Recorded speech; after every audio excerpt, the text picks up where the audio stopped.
Hi, this is Julie Murphy with Arizona Farm Bureau, and it's Friday, so it's Talk to a Farmer Friday. You'll notice we're doing this in the afternoon instead of the morning. We kind of go where the farmers are and when they're available. So we're doing it this afternoon, and we're continuing our series, Arizona Agriculture's Future. And I thought Brian Rhodes, one of our producers, would be an excellent choice for this. He goes all over the state. How many acres did you guys say for A and B farms? A and B farms, yeah. And we're actually pretty much just in Pinal County, but about 25,000 in the county. And of course, because of the water challenges, you're not necessarily running all of those 25,000. Correct. I mean, it's under our umbrella, but there's not something actively being farmed on all those acres at one point in time. Sure. Yeah. Well, okay, and that's the other thing for everyone. As you join us, if you have any questions, because this is live, feel free to put them in the comments section, and either Brian or myself will answer. But again, because we're in Pinal County and because of some of the water challenges, and certainly CAP water was cut, so we've had to be innovative and strategic on how we've done this. Many of us going back to groundwater or pumps. Yes. And then the other thing that makes this district different is every one of the irrigation districts, and there's several of them, operates a little different. Yeah, it's actually pretty unique. I mean, we farm in 5 different districts here. Oh, really? So between all of, each district definitely has their own set of circumstances and things that we, are working with. So, yeah. We're standing in front of one of their, obviously, hay field or hay barns. It's a big barn. There's a lot of hay. I know you equine people might be envious of us. Looks like a quality hay behind us. And this is probably alfalfa, right? Oh, alfalfa, yeah. So what inspired you to get into farming? Before we get into the questions, I've got a few background questions to ask Brian Rhodes. Yeah. Well, I grew up here in Casa Grande, or we're not far from Casa Grande, and I just started working for local family friends that were farmers that, when in the summer times and stuff when I was a young kid, and enjoyed the work, enjoyed the business, and over time, took different roles, and that evolved into me starting really small and then kind of growing. Then I went to college and quit completely, worked on Wall Street for a few years, and then restarted my farming career, and then been back here since about 2012. So did you have that same feeling, okay, Wall Street is Wall Street, but I need to get back to the farm? No, not really. So a lot changed on Wall Street during that period of time. Yeah, I worked for Lehman for a big chunk of my career, and Lehman collapsed. Yeah. And then, with the Great Recession and all of the stuff changing, and having kids and lifestyle considerations and, all that stuff. And we still visit Arizona because our families are all here. So we were here regularly. So we knew, we grew up here. So we knew what it was. So I don't think I was necessarily looking to leave Wall Street and come back to the farm. It was more that it just became the right path over time, given, a bunch of different things going on. That's awesome. But you're busy. Managing that many acres is a lot. So, I have a lot of good people helping. That's awesome. So, yeah.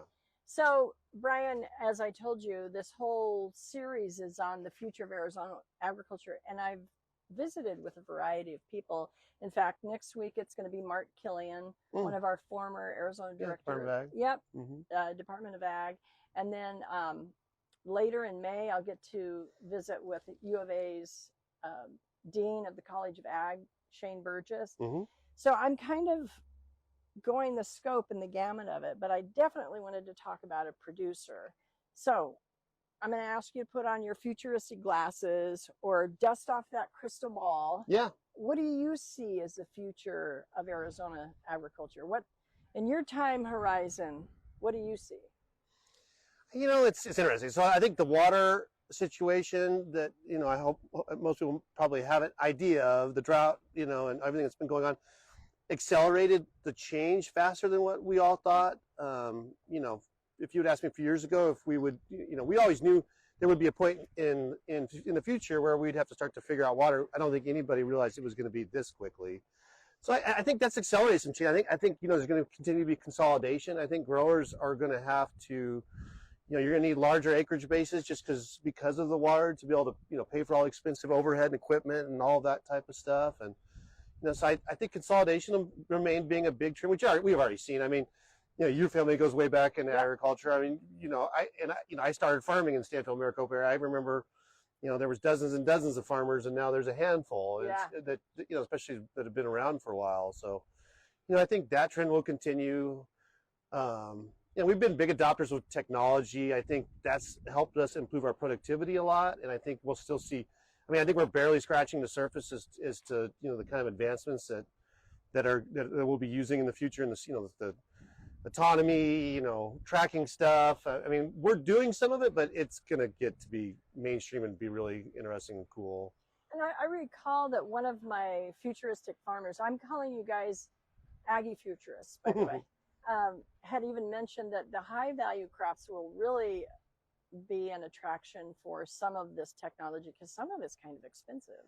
It is, and I think it also gets back to what I was saying earlier about having the scale. I mean, if you have, larger acreage bases where you can, afford those types of investments and spread it out over a larger scale, it makes sense. It's going to get harder and harder for, a smaller operator here in Arizona to be able to do that stuff. So yeah, and that's absolutely for sure. And as far as high value crops, I'm partnered with the Francis family on the road. So, I completely agree with that. And I think finding those angles where you're using nearly the same amount of water, a lot more inputs in other ways, but you're also growing something that, is worth multiples of a cotton crop or an alfalfa crop or something like that. Right. And I think you were telling me for the 2024 season, you're going to be growing a lot of cotton, right? Yeah. We have about 7,000 acres penciled in for this coming crop season. Yeah. And to that point, kind of station identification, Julie Murphy on Talk to a Farmer Friday.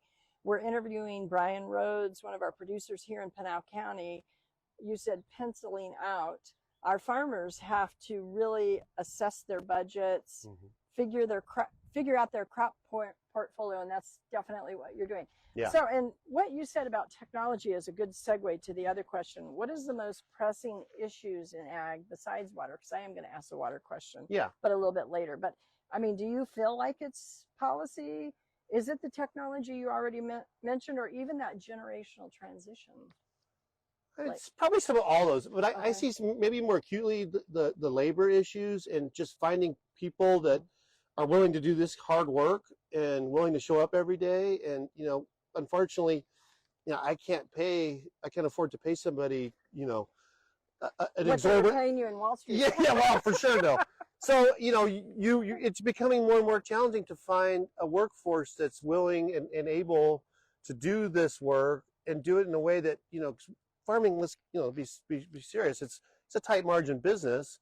And so, we have to really watch our costs. So it's really important we have a workforce that, we've got to be competitive on what we're paying, but we can't overpay people either.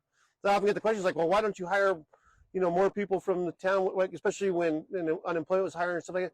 Like, well, we'd love to, but they don't want to come work on the farm. Yeah. It's hot in summer. It's a lot of hard work, and it makes it very difficult. It's very hard work. I can vouch for that, being a farm kid and partnering with my parents. Yeah. There was an expectation. You couldn't make excuses. Yeah. And sometimes we wouldn't even get to call in sick because mom and dad were right there. Yeah. So, and mom and dad can do that, but Brian, the employer, can't necessarily, Yeah. You plenty of times you probably hopped in that truck when you were sick with a cold that you just had to deal with it. Yeah. Now, give us a little bit about your educational background. Where did you go to school? I went to Arizona State undergrad, did ag business degree there. Okay. And then did my MBA at University of Virginia at the Darden Business School. Okay. And then that's when you hopped to Wall Street. I actually went to Wall Street out of ASU. So it was funny. I started farming while I was at ASU, but then quit completely my senior year, and then actually got married and then moved to New York right after graduation. Now, how long were you on Wall Street? I did 3 years then, and then moved back here for about 2.5, 3 years, and then restarted my farming operation, and then went to business school, and then went back to Wall Street, and then we moved back to Arizona in 2012. A lot of contrast. Yeah, very. Very. I mean, about as polar opposite of a career path as you could possibly imagine, but what is similar? I mean, crunching those numbers. Very much, yeah. Yeah. The important thing about agriculture that I think sometimes is lost on those that aren't involved in it is it truly is a business. Yeah. Yeah. And like I said earlier, it's a slim margin business. So, if you are not sharp with your pencil and have a good understanding of your numbers, I've seen people, and in agriculture get in a lot of trouble really quickly because if you Right. know, and it's funny, it's great to be able to say you grow the highest yielding crop, but if you're, for me, we look at it completely different. We look at maximizing our bottom line, looking at return on investments because, Right. I'd like to have the highest yielding crop all the time, and so would everybody. But if I'm making just as much money as the guy that's growing the highest yielding crop or more, I'm happy. That's good. It's good. So I've got to ask that so-called bridging question. Like, how do you bridge the past, the present, and the future, especially you have 3 kids? Yeah. So what if one of them wants to get into farming, or are you going to say, I'd rather have you go to Wall Street? I might say that, depending on how things are going. But listen, I think with our kids, the way we've always looked at that is you need to be passionate about doing, whatever you're doing. So, I have 2 girls and a boy. My youngest is 11, and he talks about wanting to be a farmer. Oh, we'll fun. see. He's got a long ways to go, but I would never push him in that direction. Yeah. And I don't, I'm not raising him with the anticipation that he will be a farmer, because if he enjoys doing something else, that's what he should do. Right. And so I feel real strongly about it, because I didn't come from a farming family background and a little bit different that way.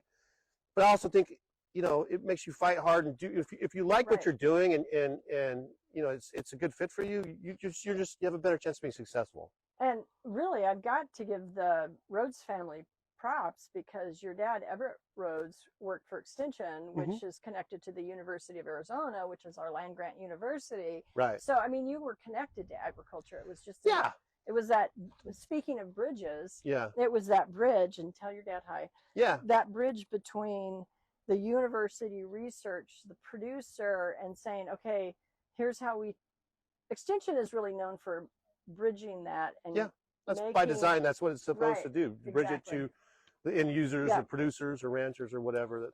Exactly. And so if that research can't be transmittable or translatable and be applied to what's going out here on fields. And by the way, this is kind of fun little trivia point, or not so much a trivia point, but every once in a while you might hear it get a little louder, possibly not. But there's a tractor in the background running the field. So, yeah. So are you hopeful, even though the changes one of the big ones may be more of this consolidation? It might not be unusual for somebody to be running a 25,000 acre farm. But are you hopeful about agriculture remaining in the state of Arizona? Yeah, I'm not only hopeful, I'm certain that it will. Okay. I mean, to some extent, right? Because we get a lot of questions about, yes, we use water, but we're also one of the most productive agricultural regions in the world.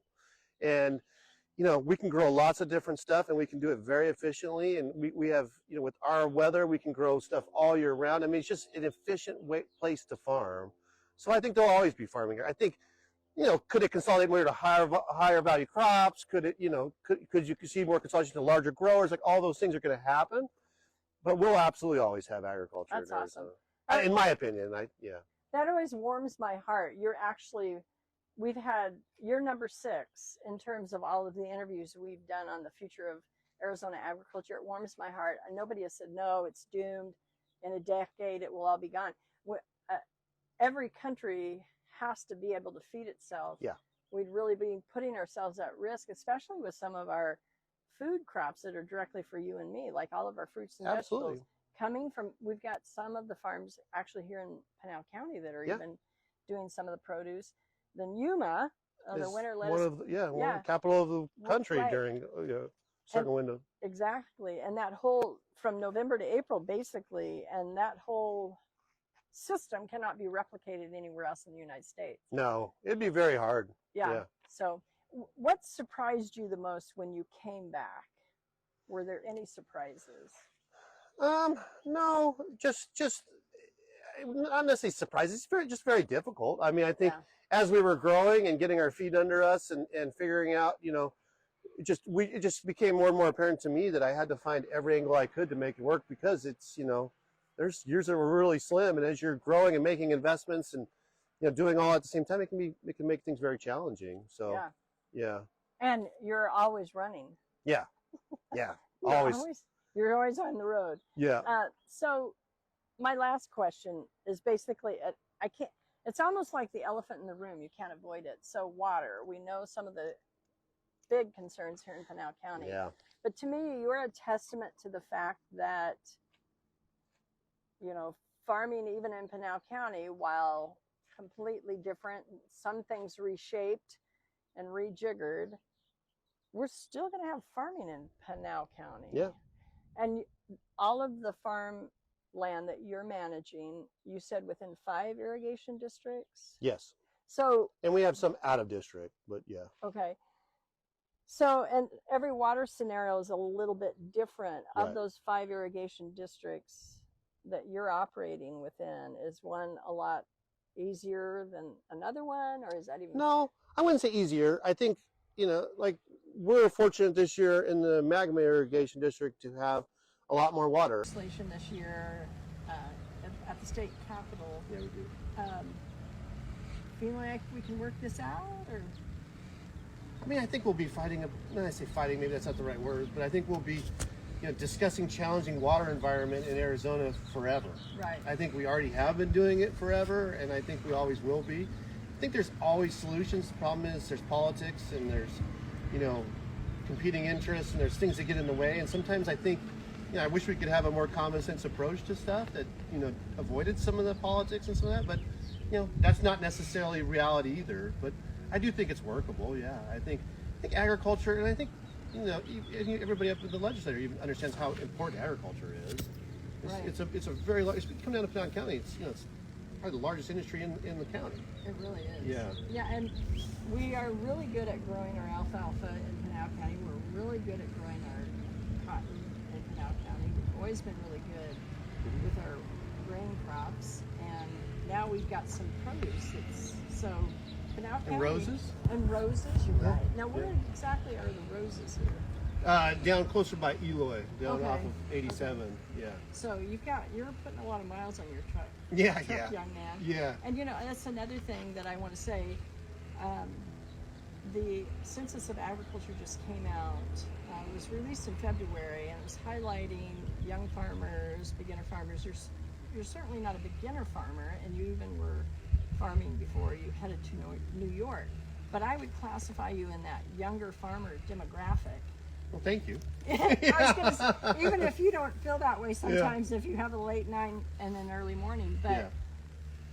because of that, you to me represent another hopeful aspect of agriculture, is letting young people see the potential.